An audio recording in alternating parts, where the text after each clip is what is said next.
చేపల చెరువు లేదు, నేను వయసు తీసుకున్నాను ఆల్రెడీ కట్టేసిన డబ్బు అక్కడ చేపల చెరువు కుదరదు. గొడవ రోడ్డు మీద నేను వయసుకురాద్దాం. అది 3 నెలల పంట. నేను చెప్తాను చేపల చెరువు అన్నాడు, అది 4 నెలలు. ఇది కరెక్ట్ చెప్పండి.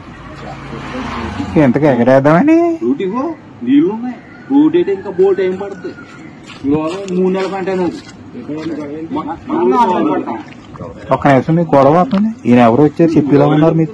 మాకు ఏదో ఒక చేయండి. రోహిత్ స్పీడా చేపల చెరువు మీరు ఏదో చెప్పండి.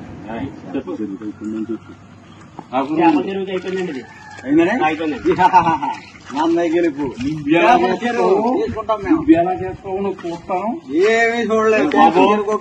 ప్రభుత్వం గమనించవలసింది ఏంటంటే రానున్న రోజులు ఇది చేపల చెరువు రొయ్యలకి ఉపయోగించేలా ఉన్నారు ప్రజలు.